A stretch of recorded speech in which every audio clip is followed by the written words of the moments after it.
Welcome to the fourth presentation in the fifth webinar series presented by the International Adsorption Society. The IAS is an international organization dedicated to advancing adsorption as a solution to scientific, engineering, and human welfare challenges through the promotion of adsorption research and education. We thank everyone for attending the webinar today. The webinar series has been an immense success, and the recordings of previous webinars continue to be viewed on YouTube and Bilibili. This is the fourth webinar in our fifth series, which we will continue to have monthly throughout the year. We intend to continue with a variety of speakers from industry, academia, and other research institutes, as well as PhD students and early career researchers. Announcements regarding the fifth webinar series will be distributed through the IAS mailing list and the IAS Twitter feed. Today's webinar will be given by Dr. François-Xavier Coudert at the Centre National de la Recherche Scientifique, CNRS, in France. I am Nicholas Wilkins at Svante Technologies Incorporated in Canada, and I will be hosting and moderating the webinar today. We're required to remind attendees and future viewers that the views expressed by the speaker, host, or other moderators are not necessarily those of the IAS or the institutions associated with those individuals. We ask that you consider joining the IAS as a regular member if you are not already. Our dues are minimal, only $20 per year, but support the publication of our flagship journal, Adsorption, contribute to travel grants, and workshop seed funding for IAS members and affiliated groups, as well as aid the organization of our triennial conference on the fundamentals of adsorption. Members also receive free access to IAS-supported materials, including our journal, as well as the adsorption database published by Springer Materials. Anyone can follow the IAS on Twitter at @adsots for future updates regarding IAS events, webinars, and information about scientific meetings. Please help us expand our YouTube channel by liking this video and subscribing. It's my pleasure today to welcome Dr. François-Xavier Coudert to today's webinar session. Dr. Coudert is a senior researcher at the French National Center for Scientific Research, CNRS, and is a professor at PSL Université École Normale Supérieure. He obtained his PhD from Université Paris Sud, France, in 2007 for work on the properties of water and solvated electrons confined in zeolite nanopores. He subsequently worked as a postdoctoral researcher at University College London in the UK on the growth of metal organic frameworks on surfaces. His group applies computational chemistry methods at various scales to investigate the physical and chemical properties of nanoporous materials, the responses to external stimuli, and the behavior of fluids at the fluid-solid interface. He was also named a distinguished junior member of the French Chemical Society. During the webinar, questions can be submitted to the speaker as comments on YouTube, the comments on the YouTube live stream. Questions will be answered at the end of the presentation. With that, I welcome Dr. Coudert again, and we'll pass the presentation over to him.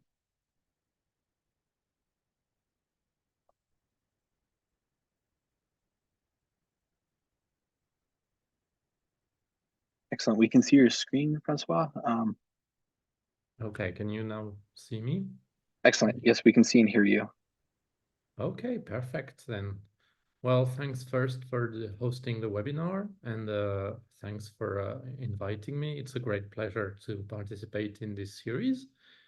I've often watched them with the group, not live usually, but recorded, so that the timing matches, and I think it's a great initiative. I've been attending many FOA conferences, and they started to feel like family by now. Anyway, so today the goal is to discuss some of the work done here in my group in Paris on the exploration of nanoporous materials and their properties, and in particular how we combine different skills of modeling in order to access more properties, screen more materials, and basically take our computations to the next level. So when we discuss molecular modeling, we usually discuss it in terms of time and length scales. And so we discuss things starting from the angstrom to larger scales, and from the femtosecond to higher time scales. And so we have a bunch of different modeling methods coming from quantum chemistry, from classical simulation, mesoscale modeling, finite elements. So there are a lot of computational techniques that have been developed over the years, and they've been developed for materials, for molecules, and for porous materials and adsorption in particular, which of course will be our focus today. When we look at these simulation techniques, specifically in the case of nanoporous materials, they give us access, if we combine them, to a very large number of different information about the materials. And our goal through molecular simulation is to understand the behavior, the macroscopic behavior of a system, to reproduce it first, to understand it, and to link it to the microscopic behavior, right? If it's just for reproducing experiments, well, it's it's limited in value. What we want to do is to do things that the experiments can do because they're too dangerous, too long, too expensive. We want to integrate with experiments, and we want to integrate with the microscopic view. So the tools that we have allow us to look at these very different areas of the materials, of the porous materials in particular, and of the phases that are confined inside those materials. So we can look at the structures of the materials, we can look at the structure of the adsorbates, where they go, how they're localized, we can look at the packing transitions that can occur, that the change upon loading. So those are all structural information. We can look at dynamics. Takes us a little bit longer. It can be short time dynamics, long time dynamics, so from vibration to transport and diffusion inside the pores. Again, this ranges over a very large scale of time. And so we can look at those dynamics. We can look at phase equilibria and thermodynamics, compute adsorption isotherms through methods such as grand canonical Monte Carlo, look at phase diagrams inside the pores, look at the nature of the transitions that occur in the adsorbates, in the materials. So all of these are accessible, and depending on the degree of accuracy that you need, you have different methods. You can look at electronic properties of the materials, of the adsorbates, the dipole moments, the hydrogen bonds, all these the reactivity, of course, catalysis being a big topic, not one that I work on specifically, but it's included in this panel. And so if we already have all these methods, what can new methodology bring? And the answer is that we're going to use, and I'll show why in a minute, we're going to use statistical methods and machine learning in particular to actually speed up our exploration of this huge space of possible materials, and also to accelerate our simulations themselves. So if you look at the impact that machine learning and database methods are having on materials and chemical sciences in general, they fall in a different number of categories, but the impact already is huge. And as you were reminded, this is a statement from me. This is not endorsed by the IAS, but I think beyond the hype, the impact is already huge and it is there to stay. So if you look at the different things that have been done with these machine learning based methods for chemical and material science, we're going to focus, and my group is focusing specifically on 3 different areas. The first one, which is listed here, is the prediction of property from structure. And this is something that we already know how to do in a way, and we want to accelerate with machine learning. And one of the reasons we want to do that is, for the second item in this list, is for high throughput screening of materials. So can we discover materials with novel properties, or can we discover new existing materials that have properties that we didn't suspect and that they weren't tested for? So this is the second possibility. And the third item that we'll discuss a bit today is how we can use machine learning models and methods to improve the existing tools of molecular simulation. And we'll go into a bit of detail about that, but I promise there won't be much mathematics involved. This is just giving an overview of what we do. So I've told you I want to apply database methods, statistical learning methods for the problem of exploring the properties of nanoporous materials. I don't have to convince you why nanoporous materials are interesting. I think this is exactly the right spot, the right audience where I don't have to explain that, but I might have to explain to you or convince you why database methods are actually important. In fact, we're working among the materials that we're studying are metal-organic frameworks, and the rate of discovery and publication of papers and structures has hugely accelerated. I think there's a lot of papers now that start with this exponential growth graph of I don't know if I'm doing it the right way for the video actually. So with the exponential growth of structures published, of papers published, but just to give you an idea, since I looked it up, since Monday, there were already more than 60 MOF papers that were tweeted. And so I'm a big believer that with all of this information, growing stack of information, with this data, we can accelerate the discovery of new materials.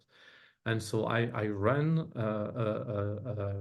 try to develop, and that's the first thing that we do in the group. We try to develop tools that will help the community manage with the important number of papers, of data that are being published. One of them is the MOF Papers Boat, which is starting to get a bit famous now, at least in the field of MOFs. So which tells you it's on Twitter, it's on Mastodon, it's on Blue Sky, and it tells you when new papers are published, so you can have them as part of your regular feed. A second tool that we've been trying to develop is a database of MOF reviews for newcomers in the field, and this is trying to solve a problem that someone tells me, I have a student starting working on this topic, but they're new to the field, where should they start? And this is a great idea to start. So it's on this nanoporous.net website. You can search it by keywords, by author, by date. So you can say, okay, if I want to have what are the latest on ferroelectric or whatever, you type your keywords and it will help filter. So this is part of the tools that we develop and that I wanted to highlight. Usually I do it at the end of my talks, but today it's at the beginning because I think it also helps understand that we need to manage the amount of data that is being produced. We have access to more and more structures. So among the other tools that we develop are tools to characterize these structures. So we've developed a new library called Crystal Nets to characterize network topologies. So you can give it a zeolite or a MOF, and it will tell you as a CIF file, and it will tell you what is the topology, how the atoms are connected, etc. And it's available. We try to make these tools available to everyone without installing or downloading anything. So we make them available as web apps. And so CrystalNet is available as a web app. So you just with your browser, you go there, you drop your CIF file onto the window, and it will give you visualization on the right, and it will tell you, okay, this is MFI, wonderful. Obviously, if it's MFI, you probably recognize it, but there are so many topologies in crystals that it's a good tool for analysis. So we're developing these tools, trying to make them available to the community, and hopefully, if you have feedback, you can reach me, let me know. We always try to grow the list, and in fact, this is a little bit of a teaser of something that's coming soon, that's in beta state right now that we're testing. It is called WebPores, and it combines several tools for analysis of structures. Again, it runs in your browser, and you can put a CIF file or another structure. It will tell you what are the geometrical characteristics, what are the free sphere, included sphere diameters. It will tell you, it can calculate the pore size, geometrical pore size distribution, and things like that. It's partly based on Zio++, which is a very convenient tool that's been developed for over a decade now, but that you needed to install and download and everything, and this is already in your browser. So first direction of research is in developing methods, developing tools for the community to be able to deal with the large number of structures that are being published, the large number of files and papers available.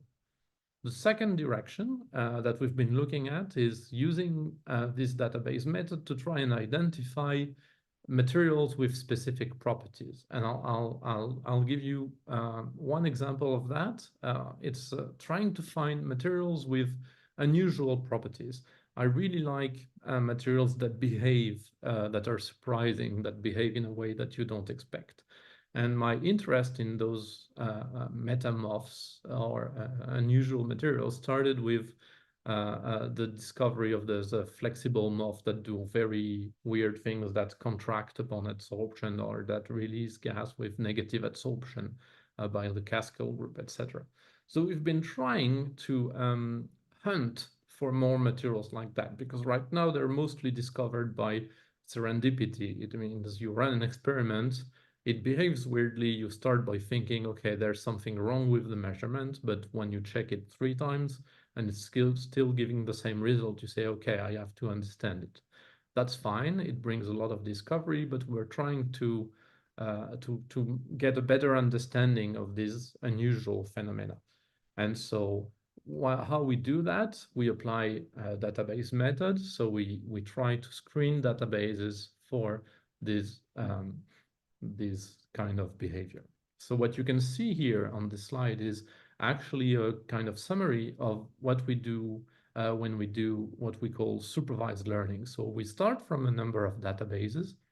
They can be online databases, they can be databases that we generate, or databases that are communicated to us by industrial partner. I'll give an example of that a bit later. So we start with the databases, so a data set. We try to understand it, cleaning and process it, see what's in there, what size it has, etc. And then we use that as training data in order to train an algorithm, so a machine learning model that will then predict properties of new systems. So we use the data we already have to train models, and these models, they will be applied to existing to other materials to make predictions. Of course, we don't want, the end goal is not to make predictions about things we already know. It wouldn't be research otherwise. We want to predict things for new materials, and we use the existing data for that. And we started doing that in my group by looking at mechanical properties. I told you about trying to find metamaterials, and one particularly popular kind of metamaterial is are mechanical metamaterials. So they're materials that behave unusually. So maybe if you push them that way, you expect them to expand, but they won't, they will go the other way. So negative Poisson's ratio, that's called, or others. So there are a number of mechanical metamaterials. And usually the way that they're created is that they're assembled from, actually that's the slide before, they're assembled from normal building blocks, but they're structured at the micro scale in order to give them a really, really weird behavior. I actually have examples in my office, but I'm doing this from home, so I don't have the plastic toy models to show you today. And what we're trying to do is we thought that MOVs and framework materials in general are particularly good for that, and that they would be a good match to actually try and do the same thing, because naturally they're assembled from pretty regular building blocks, but you can put them into very weird geometries and topologies. So the combination of reticular chemistry gives you power to create potentially interesting materials. So we went looking for mechanical metamaterials, and for that we needed databases of mechanical properties of crystals. And so at the very beginning, about 10 years ago, we started doing our own databases at local scale. because it's actually something that you can calculate through quantum chemistry already.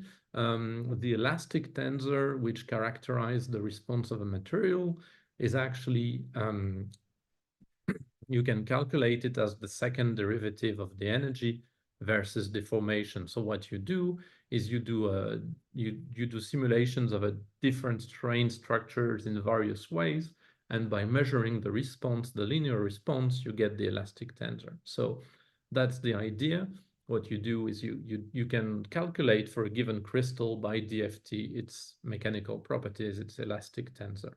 So that's a good thing. And actually, it was done at a very, very large scale, and not by us, by the collaborators and the consortium of the materials project in particular. And what they did is that they published this in the materials project, which has more than 100,000 inorganic compounds.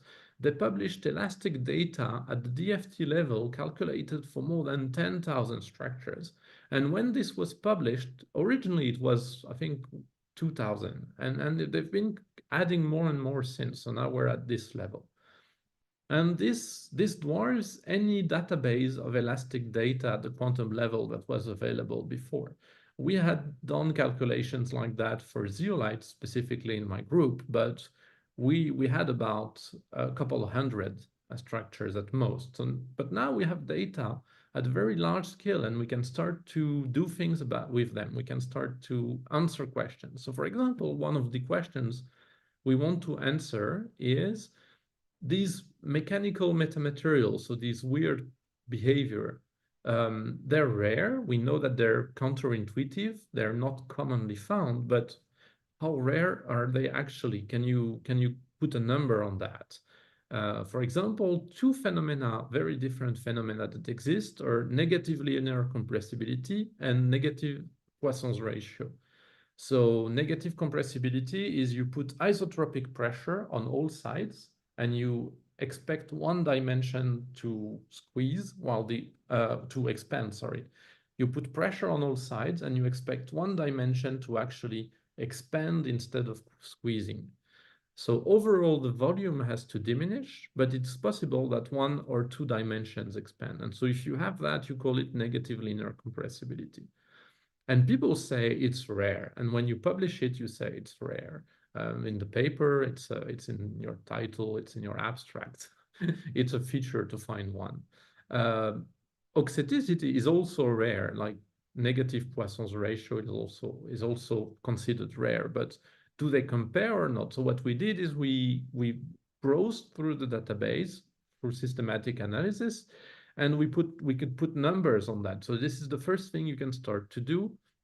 If you have data, you can explore it, identify trends, and identify patterns. So for example, we could find that negative linear compressibility is one order of magnitude more common than complete auxeticity. So 3% of the crystals can have NLC, but only 0.3% of the crystals that we could find have complete auxeticity, so negative Poisson's ratio in all directions. And in fact, we are continuing to try and look into that. And because if you look at the materials that have this property of being completely auxetic, I have put the beginning of a table there. There are not so many, so we could actually publish a whole table of them.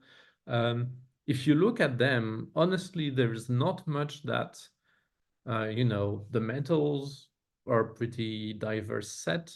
If you look at the topology and there's not, it's not so clear what you can gain from that. So it is pretty hard to know what to think actually at this stage. This is a good case for actually doing now learning. So more than just exploring the data set, trying to predict properties of materials. And so we've been focusing on a subset of that. We've been focusing on all silica zeolites to remove chemistry out of the equation. And you're going to say chemistry is very important, and I agree, but baby steps first, right?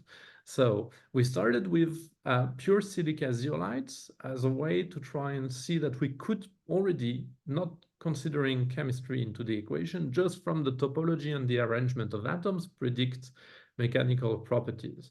And so we trained a model based on that, and we could show that it actually performs relatively well. So it is possible to predict in a much better, for example, than force fields, which have so 5 different force fields are represented on this slide, and you can see that the agreement they give against DFT is rather poor.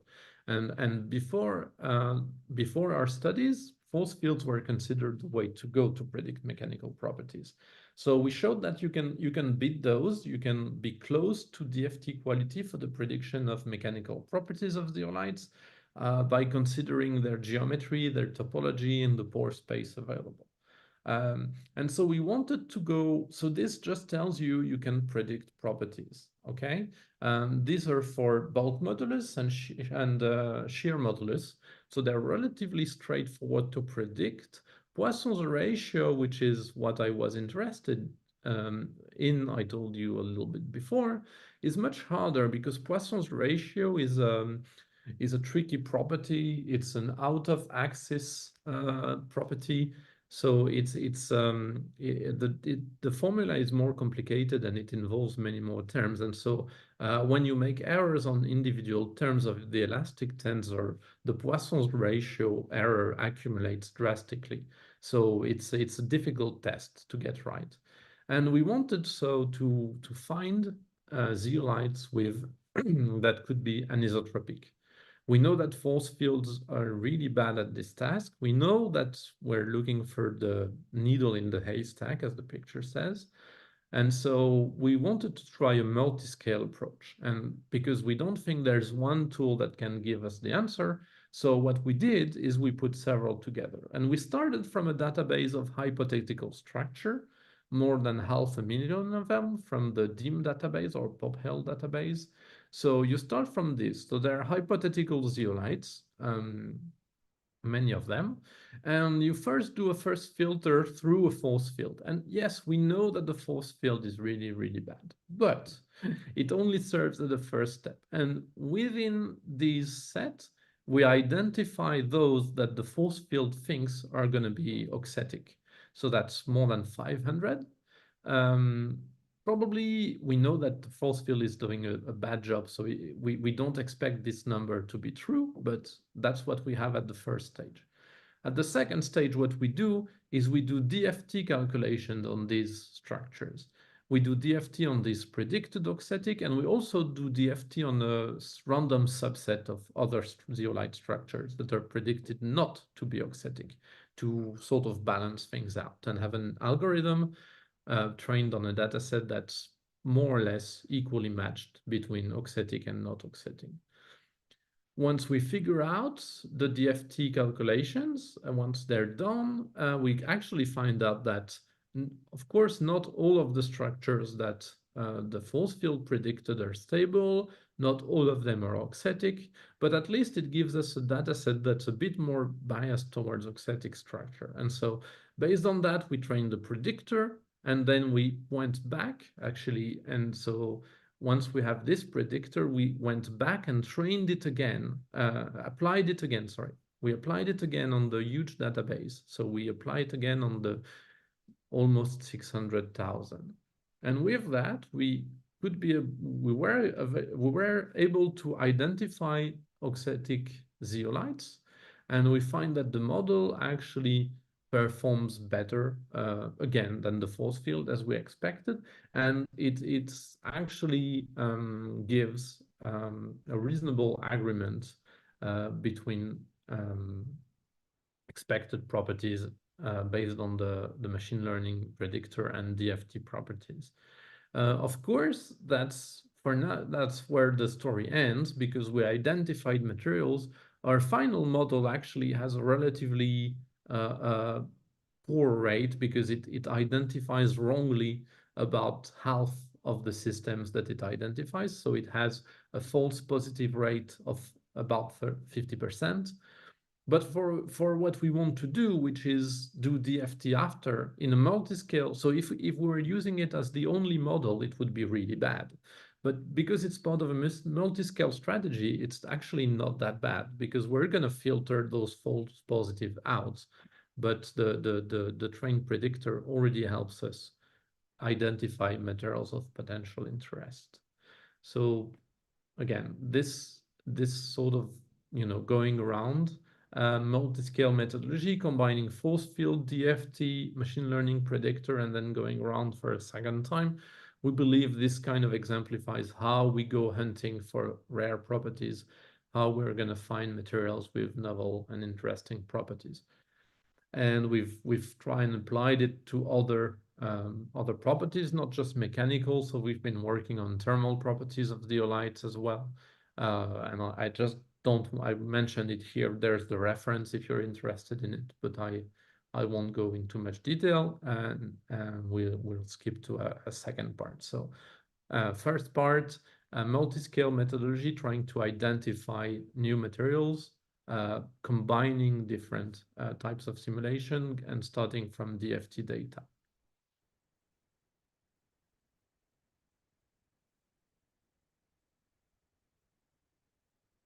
The second example I want to give of our work in this direction is actually, obviously, I'm coming to an IAS webinar, so I'm going to discuss adsorption, not just the materials, but also the adsorption itself. So we've been trying to help improve the field of high throughput screening and discovery of material identification, I would say, of materials for adsorption in different states. And there's already a lot of studies. When we started a couple of years ago working in this field, there's already a lot of studies that have been published. There's a lot of group, including the Scholl and Snur group. I know Randy gave an IAS webinar some time back. So there are already a lot of studies on high throughput screening. And what they usually do, they often have a very common workflow or similar workflow, which is you start from a database of materials, the CoreMoth computationally ready data set is often used. You apply molecular simulations on that, you apply some characterization, and then you predict properties, you try and match them with known properties, pore limiting diameters, things like that. And then you gain a predictive model. Your grand canonical Monte Carlo simulations, for example, can tell you which one will be best to adsorb methane or CO2. And then you get some chemical insight because, okay, it works because the channel size is best when it's in this range, etc. So this is direct screening approach, I would say. And there are quite a number that have been published and done. And so we did that. We've been actually using that to integrate machine learning in 2 stages to make these screening faster. We're not the only ones to have done it. We don't really claim any a groundbreaking discovery here. I just used our workflow as an example, but you will find other groups doing the same thing. And in this, what we're doing is that we're doing it in 2 stages. We generate data by typically grand canonical Monte Carlo. So we use molecular simulation to generate data. Then we train machine learning based on this data. And then we apply that to the larger data set. You can see that it actually fits very well with what I described in the example before on the mechanical properties, except this time the property we're interested in, the gold standard for its prediction is a classical method. It's GCMC, Grand Canonical Monte Carlo. So we use that as a reference, but we think it's too expensive to apply to 500,000 materials. So we do it on a subset. We train a model on, let's say, 15,000 structures, and then we go back with this model and explore the full subset. Once we identify, now we come to the second row, you identify promising materials, you have your top candidates, and you can check that your machine learning model is good or not by doing GCMC simulations on those, the top performers. And then you can do even more complex simulations if you want, or you can go do an experiment. So you can already see like this sequential discovery pipeline. So we've been doing that, and one of the applications that my group has been working on is xenon-krypton separation. But we think like we're more interested in the methodology itself than the specific application. So as I said, this has become in the past few years pretty standard methodology. So the question now is, how do we improve it? How do we go? What's the next step once we master this type of methodology? One of the things we've been trying to do is to reduce the computational cost, okay? And if you think about it, what Grand Canonical Monte Carlo, I know Randisner gave a great description of it in his webinar, but I don't want to go fully into the detail. But what it does is that it tries to sample the 3D space of the pores. So it will try to say, okay, what's the energy of a guest molecule in each position of the pore space. It will do it stochastically or randomly, but that's basically what it does. It samples 3D space. But actually, when we think about it chemically, we think about mostly the internal surface, the interface between the material and the void space. And so that is 2D, and 2D is smaller than 3D and computationally much faster to sample. So with that idea in mind, we wanted to test how 2D sampling would perform for the calculation of adsorption characteristics. And what we did is just that. We introduced an algorithm, we call it RAESS, RAESS, Rapid Adsorption Enthalpy Surface Sampling. That's quite a mouthful, sorry. But what it does is that it basically goes just on the surface of the atoms that stick out into the pores, not the ones at the core. We don't care about those. And just look at the interaction of the adsorbate on this internal surface of the material. That's much faster to calculate, actually. And once you do that, you can get a good approximation of the adsorption energy or enthalpy. What we found out is to calculate adsorption enthalpy in the low loading regime, so near zero pressure, the delta H0, if you will, or QST0. It's much faster, typically 2 to 3 orders of magnitude faster than the GCMC or Widom insertion, so the standard techniques for this kind of thing. So we can be at least 2 orders of magnitude faster, and the error that we make for that is basically 0.2 or 0.3 kilojoules per mole. So that's within the error of the methodology anyway. So we think this is a very, very fast screening. You can get an estimate of the adsorption enthalpy for a material in about 1 second per material that you study. So that gives you a very high throughput rate. And that's without parallelizing anything. That's just running on my laptop. Okay, so that's the first step. We have a way to estimate adsorption enthalpies.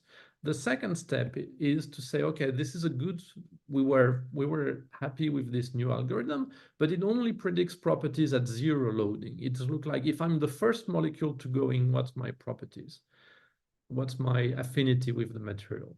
And in order to go beyond that, we know that, the zero loading properties, they're not the only thing that matters, but they're hugely important.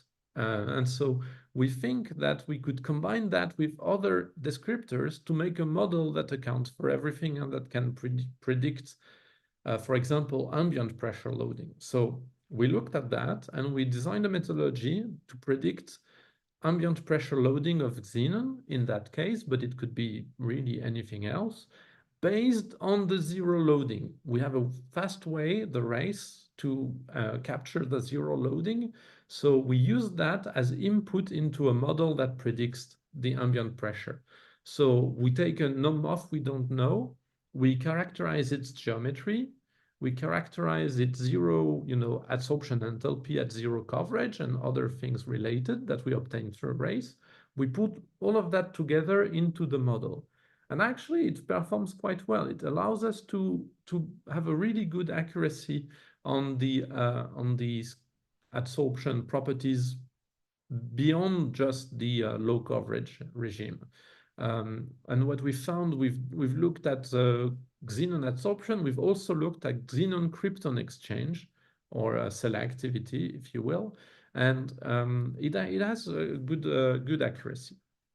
And what's even more important for us is that this kind of models, they're actually very explainable. So they bring insight, chemical insight into our research, because we're not just we're not just creating black boxes for prediction that other people can use or not and rely on or not. What we want to do is, we do research, we're a chemist, we want to understand what drives this. And so typically with this kind of materials, with this kind of methods, you can have accountability or explainability, or interpretability is another way to say it. So you can know what are the factors that contributed to the performance of the model. For example, and in this case, you can say that, okay, it's the figure on the right, and you have, so part of it is the zero coverage free energy, part of it is the pore size, part of it is the enthalpy, part of it is the modality of the channel, and then you go to features that are less important. But at least we can understand what are the key features that contribute to this. And so we think that this is the next way to help learn not just properties in the zero coverage limit, but really complex properties. So adsorption, saturation, intermediate pressure ranges, and things like that.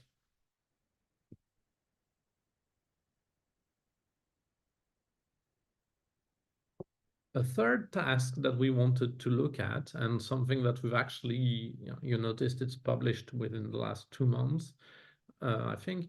A third task that we wanted to really help improve in the high throughput screening scheme is the prediction of transport properties of gas molecules, and in particular diffusion coefficients.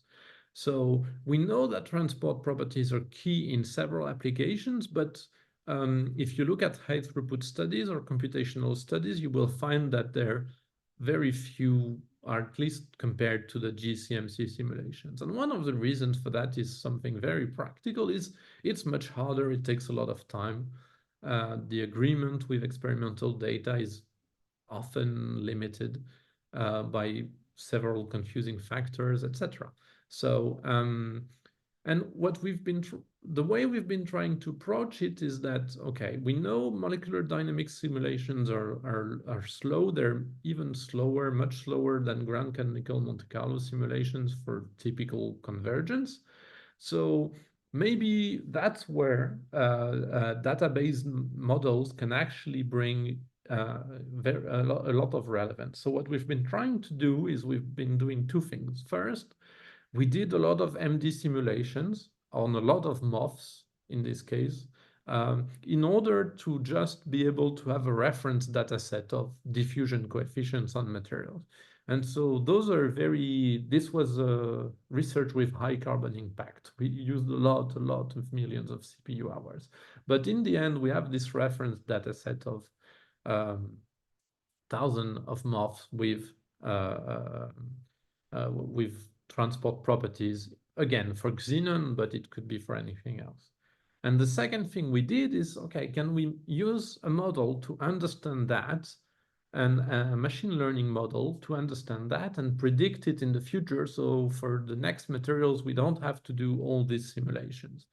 And we put in the models the same type of descriptors that I've shown you before, so geometry, and we put one key ingredient, which you can actually very quickly calculate, which is the transition state energy barrier. So basically, how much it takes to diffuse. And we do that because, of course, from transition state theory, we expect that it plays a huge role.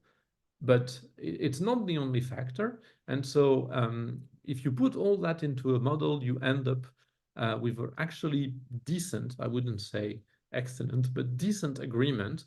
These are log scale of the diffusion coefficient. So you can see first that the model applies through at least 5 decades of values of diffusion coefficient. And the second thing is, again, we interpret that, and you have the features on the right, the main features and their importance. And you see that, of course, for predicting diffusion, it's key to know the pore limiting diameter, the energy barrier, the void fraction, the accessible surface area, etc., etc. So we've been trying to, with this model, it's a first step, and we are continuing to work on it, to improve our prediction of molecular diffusion inside nanopores. Of course, I say it's the first step, so what's the next? Well, one of the things I wanted to highlight here is something work that was not done in our group, but I really find very interesting by the Frudakis group. And basically the idea that follows is that we know that deep learning or neural networks are actually getting quite good for vision task, right? On the upper right, you have this kind of computer vision system that takes an image and tags it, and it says, this is a car, this is a pedestrian, this is a bicycle, this is, you know, whatever.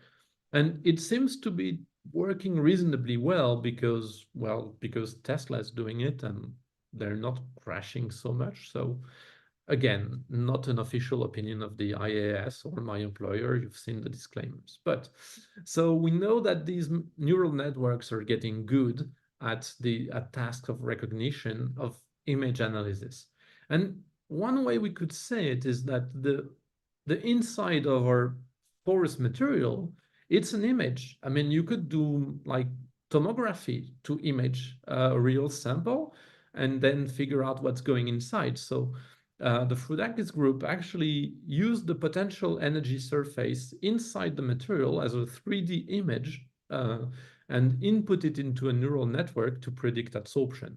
And that worked actually really, really well. And so it's one direction that I would like to go. And I think we're only seeing the start of this type of methods right now. Okay. Before I end, I want to give just one final example of the way that we can use database methods to predict properties of a chemical system. And I focused a lot here on crystalline systems where we know the structure and we predict the properties. It's also possible to try and predict systems that are amorphous or not, or not so regular. And we've been working with proprietary data to predict gas mixture selectivity on copolymers, basically, and copolymer mixtures. And in this case, because they're amorphous, we have absolutely no structural information. So the only thing we know is the chemistry of it. And we have, of course, a limited size of data sets, but it's very consistent because it was all done in the same lab, etc. So this is the type of task that's quite interesting. And then you have to basically data mine data sets that are that are not made for this task, that were gathered over the years because people record their experiments, so there are things like lab notebooks. But then you get all the tricky parts that they use abbreviations instead of the full names of the molecules. Even when they use the full name, it may not be the IUPAC name, or it may be old IUPAC name, or there may be a typo or things like that. So we devised a way to actually match all these with descriptors of the monomers and then predict the properties of the polymers. And one of the things that I learned, and I believe this data mining from lab notebooks is going to be huge in the future. But right now, one of the things that we learn from doing that is that it's very not easy to exploit, and that chemists really, really don't like IUPAC rules, and they use anything but that. So naming things is hard, and knowing exactly what was in the experiment, in the sample, can be really hard. But once you get over that, you can make correlations, you can make statistical predictions, and we find chemical insight. Even if the model quality, because of the limited information, is not always as good as you'd like, but you can still understand, you know, what are the driving forces, what are the main factors that contribute to this or this property. And then there's one thing that I would like to end on, which is I don't have a conclusion, but I give you as a summary of our work, like, you know, reading if you're interested on this topic. We've published, I was part of teams of co-authors publishing these two pieces. The first one is on best practices for machine learning models in chemistry, if you're interested in that. And the second one is more of an introductory review. It's targeted not at experts, but to every chemist or material scientist who want to understand what these methods can do and why they work. And so with that, I hope that I gave a bit of a glimpse into how we think we can accelerate the discovery and the exploration of materials and their properties for adsorption. Thank you. Excellent. Thank you, François-Xavier. As I mentioned earlier, we're waiting for a few comments, questions on YouTube. So I'll start off with a couple that I had listening to you. One thing that I think might help our audience quite a bit is when we're talking about machine learning and these techniques, we often talk about them in the abstract. I just wanted to hear some of your opinions on which models or which, like ANN or Gaussian process regression or random forest, do you find works the best in materials systems? And if you have any comments, is it based off of the specific problem you're looking at, or do you find one works better over others? It's going to be very difficult to answer in the absolute. The main reason I think, like, if you have enough data, then the type of model and the complexity of the model are going to become very crucial. And depending on the nature of the data, on its homogeneity or diversity, this or that model can be best. What I do think is that for all that we talk about and we hear about big data, in chemistry, we're very, very often far from big data. We have, you know, experiments are long, they're expensive. So for most of what we do in chemistry, we have very little data, and data is very precious. So we have to focus on subset of models, often that work for small quantities of data, where you don't throw anything away and you have to. So we tend to work best with methods that are adapted to small data set. For example, we used gradient boosting regressors a lot when we do tabular machine learning, when we do supervised learning, and partly because it's one of the models that deals best with limited data sets. Actually falls into like a follow-up, or really well into a follow-up I had, which was when you're talking about these data sets, how much experimental data is in it? Or are we working mostly with synthetic sets? So things that, as you mentioned, might be, you know, quantum calculations of materials. Yes, we have to work a lot with you know, computational data sets, because we're making up for the fact that a lot of the data is not present experimentally, or is not present in the same place. So I think one of the goals for the future is to encourage, you know, open research practices and open data practices, so that more and more data are published under a fair format, so they're easy to find, access, interoperate, reuse, and actually, I think the adsorption community is moving towards that. There's the IAF standard format for adsorption isotherms. There's the NIST database. So I think we're moving towards that. But right now, you know, most of the data we have, either it's in people's lab notebook or it's in papers as PDF. And so, yeah, I think we're making do with computational data. One thing I would mention also is that it's possible to integrate, and I think it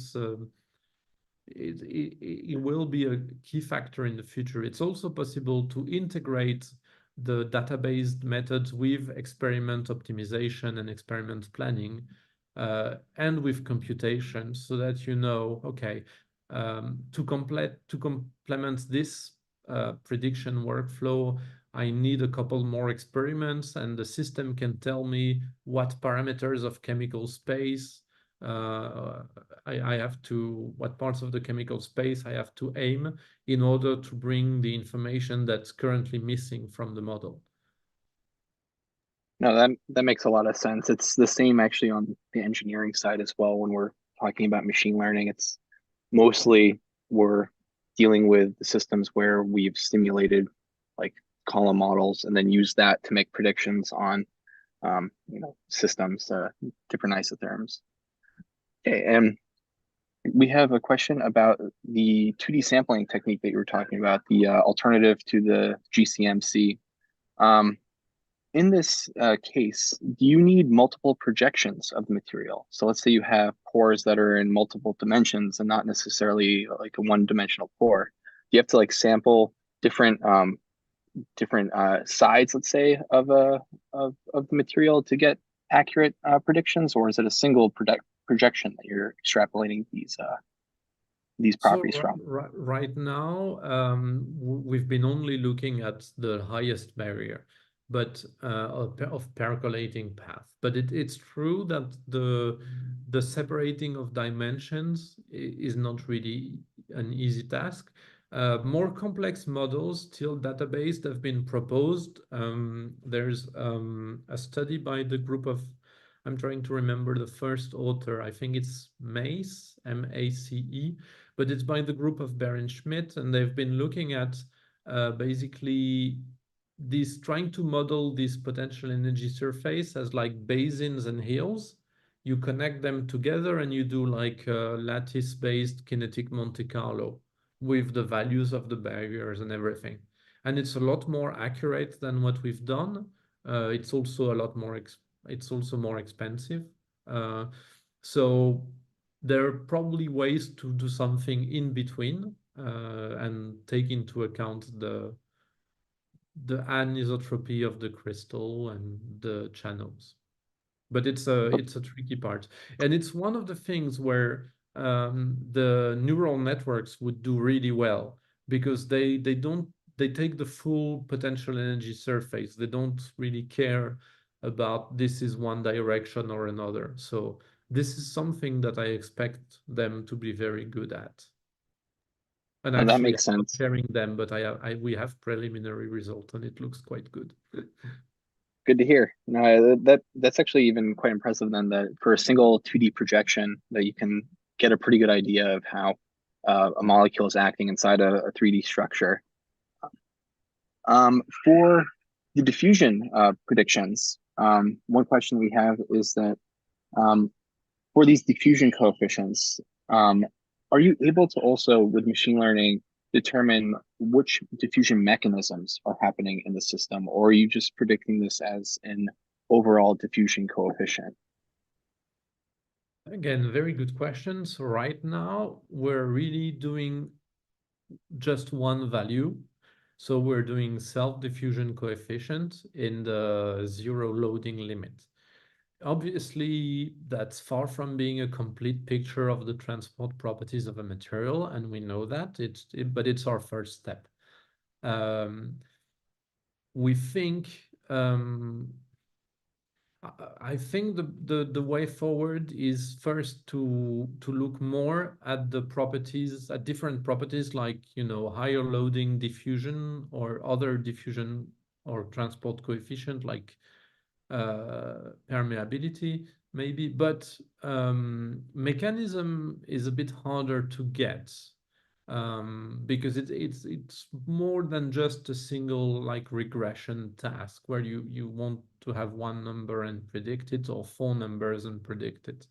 So to actually, right now, what we do when we switch to these methods is we lose some of the link to the microscopic.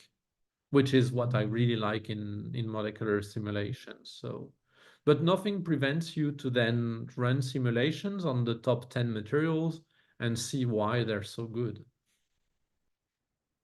Actually, that leads into another question. So one thing that you talked a bit about today was screening. And this is something that I know between, let's say, the chemistry and physics community and adsorption and engineering communities kind of have slightly different definitions. So I just wanted to ask you if you could clarify when you're talking about material screening, what are you screening for? Which properties or what's the aim of this? Yeah.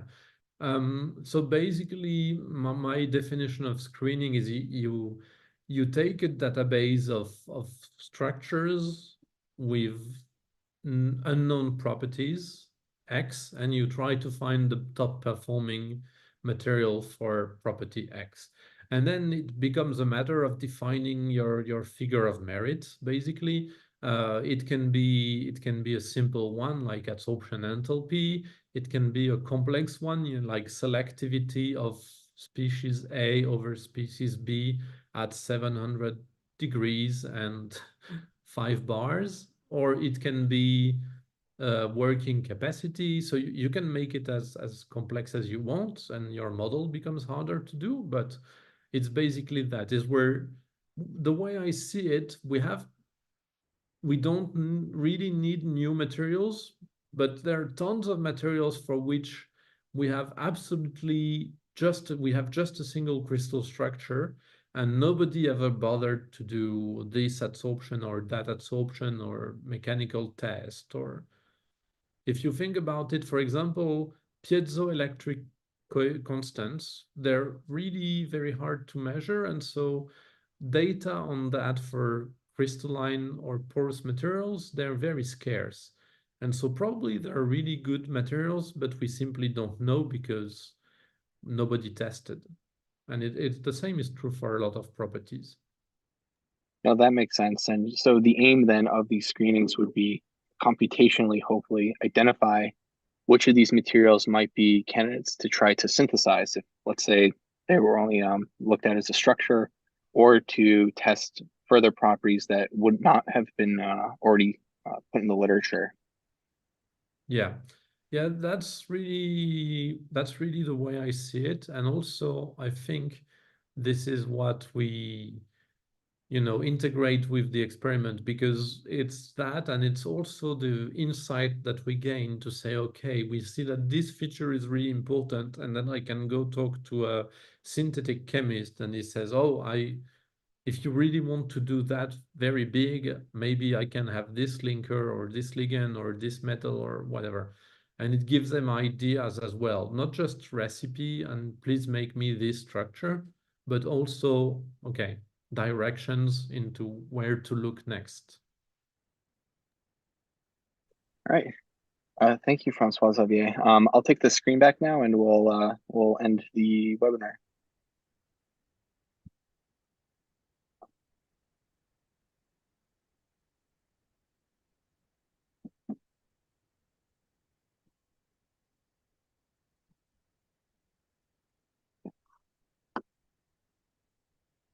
Thank you, Dr. Coudert, for your presentation, Exploration of Nanoporous Materials Properties, Combining Multiscale Modeling and Machine Learning. We also thank all of our attendees for joining the webinar and hope it was both educational and enjoyable.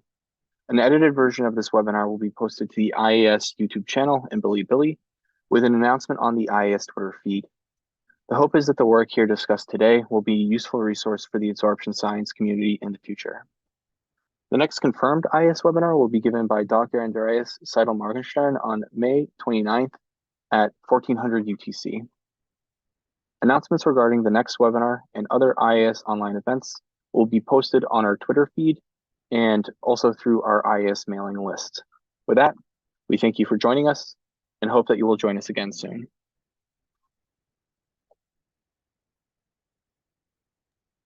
Bye, everyone. Thank you again, Dr. Coudert.